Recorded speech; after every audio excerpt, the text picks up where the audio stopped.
Welcome to ADHD Come Lately, a podcast for the newly diagnosed, the maybe diagnosed, and those who forget what they're saying mid-sentence but keep talking anyway. My name's Dave, and I'm simply another person who didn't realize their brain worked differently until well into adulthood. A big shout out to Shell for the lovely words of encouragement after the first episode. It really means so much to me, and it's exactly people like you, Shell, that I'm doing this for, so thank you again. This is episode 2, Screen Time. And no, I'm not here to lecture you about phones or binging Netflix. This is about screening, as in screening for a medical condition, which ADHD is currently categorized as. That moment when you start Googling or AIing, is that what we say now? Perhaps ChatGPTing? So when we're Googling ChatGPTing symptoms, and then you find yourself staring at a questionnaire that feels like it's been reading your diary or your journal. I've never kept one of those myself. And you just feel like, wow, this must be me. If you haven't blocked all social media, I'd recommend trying. You'll be bombarded with videos, events, and quizzes about ADHD as soon as you show any interest in the topic, or a friend or yourself mentions the topic. I dipped back into social media. I dived back into social media seeking answers myself, and I completed several online quizzes, including some particularly questionable ones, the type that asks you to share all your details, including bank details, before getting the results. At that stage, I was ambivalent about going to my GP and getting a referral due to fears about the costs. Also, I thought things like, what if I'm prescribed medication and I love it so much that I can't live without it? I become dependent. What if I'm not ADHD? I'd be wasting money and everyone's time. A quick quiz seemed very appealing. But after seemingly getting full marks on the first couple, I started intentionally searching online for validated screening tools, the ones used by the medical professionals. And by that time, I thoroughly understood that there was no single test for ADHD. As much as I wished I could just go online and complete a test and it would just tell me, you have ADHD, you are ADHD. No, that wasn't a reality. However, I completed 3 validated screeners, which all indicated further assessment was necessary. Before we go any further, I want to take a moment to acknowledge the traditional custodians of the land I'm recording from, the Wallamadical clan of the Darug Nation. I pay my respects to elders past and present and recognise that sovereignty was never ceded. This always was and always will be Aboriginal land.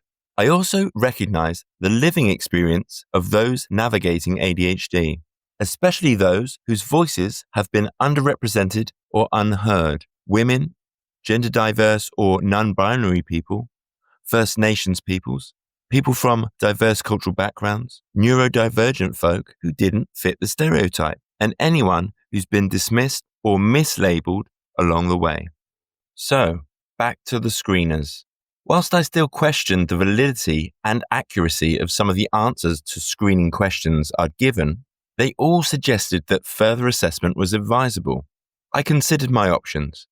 If I wanted treatment and support, I would very likely need a diagnosis. I could carry on without, but that was risky, considering my current challenges linked to my conflictual relationship with adulting. There was too much at stake. I had considered jumping right in with coaching or counselling, but it felt wrong. Without a diagnosis, I felt like a fraud.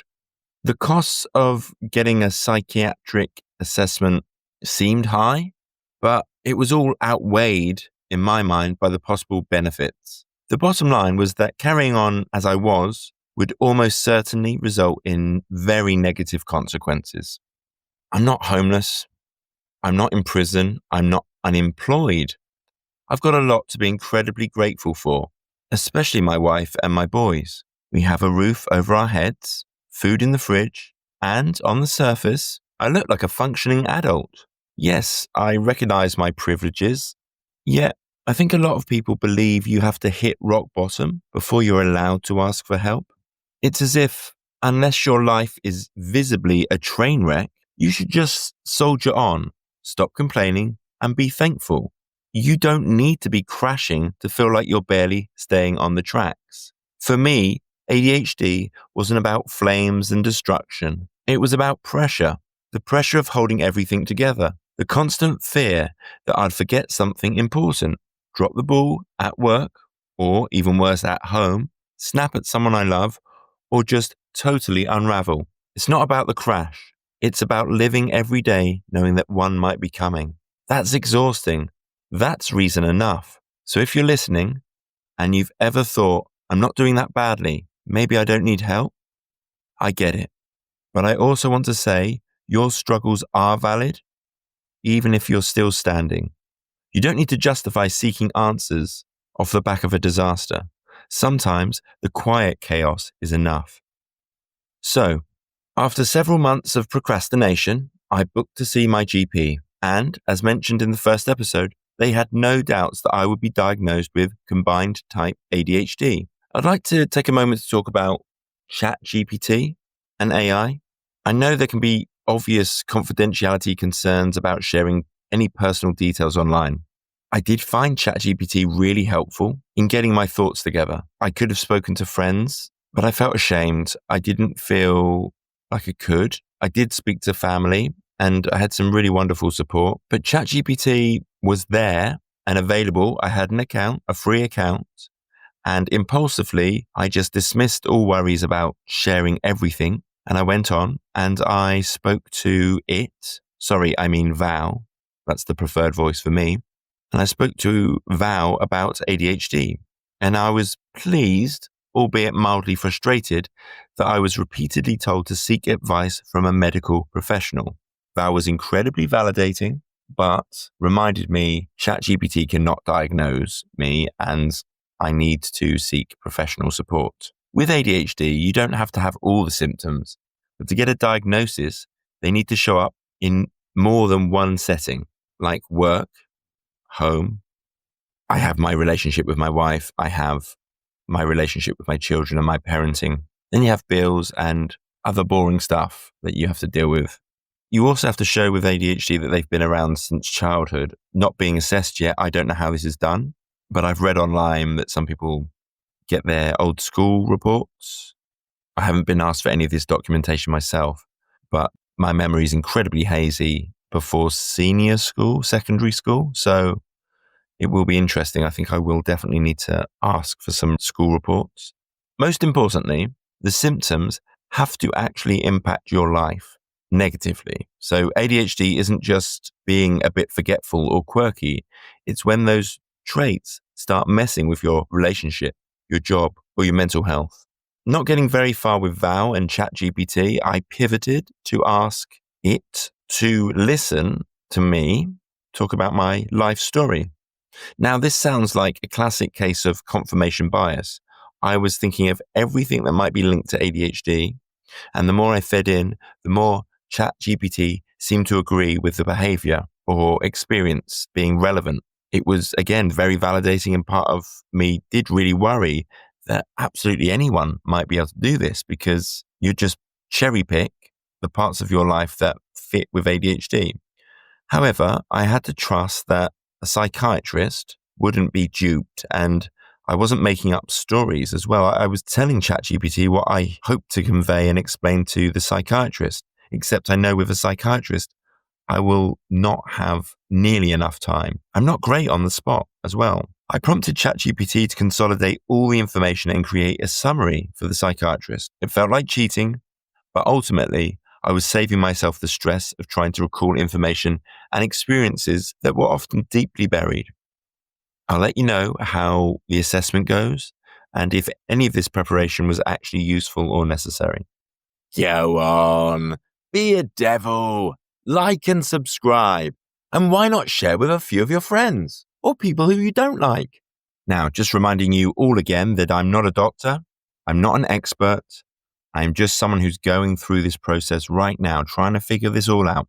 But as far as I understand, the main screener that's used for adults with ADHD is the Adult ADHD Self-Report Scale, the ASRS. The full version has 18 questions, but today, for the sake of time, I'm walking through part A only, which consists of 6 quick screening questions.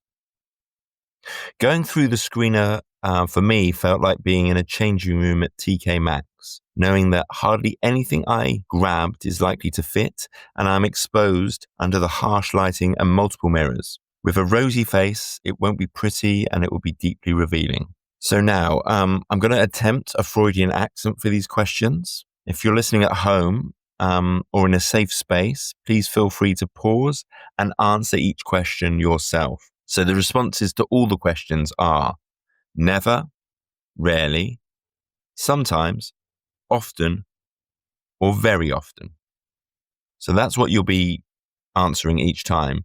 But then if you expand like I did and like I will on each point, you can really get yourself tied up with, is it often or very often? Perhaps it's only sometimes. I never considered rarely or never because actually it just didn't fit for me. So here we go.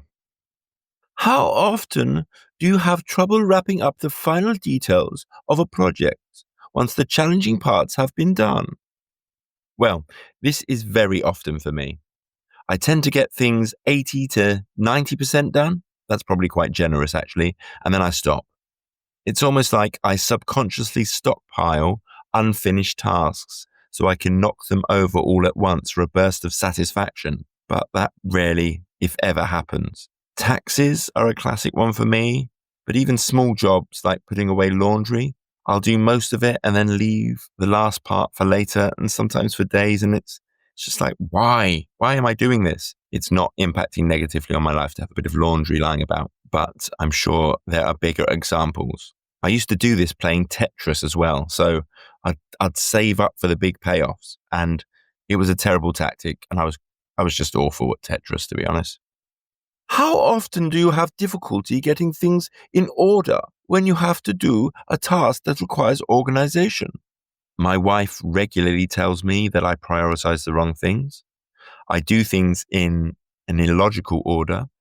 I feel totally overwhelmed by the idea of having to organize any kind of big event. Organization is a big problem for me. And that's very funny because my job requires I do a lot of that. And again, I questioned, hang on, I can do this at work.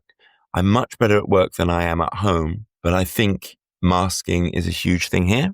And the impact on home is so significant because I rely so heavily on my wife that I'm putting very often. Yeah. How often do you have problems remembering appointments or obligations? Yeah, I think this is just often. Very often would seem too extreme. I've kept my job. I get to work on time. I have routines. I've built routines into my life that mean that things have to get done and will get done if my routine's running well. I can generally cope for the crucial things in my life. But again, I have my wife. I can't forget, or I'll be told I've forgotten. My phone has so many reminders on it that I get overwhelmed and ignore them. At work, I've got one calendar in front of me. So this calendar, I look at it all the time. That's how I plan my day and that's how I run my day. It tells me everything. It's very simple. I don't have that at home or outside of work. Weekends are very chaotic.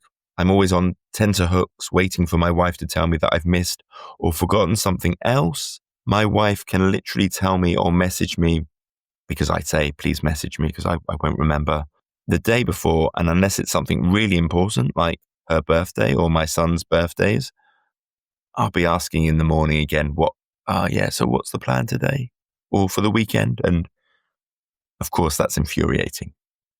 I'm very conscious that I'm sounding a lot like the Gestapo. I don't want to trigger anyone here. I don't think there are many World War veterans that are listening to this, but I apologize. This is my attempt at a Freudian accent. When you have a task that requires a lot of thought, how often do you avoid or delay?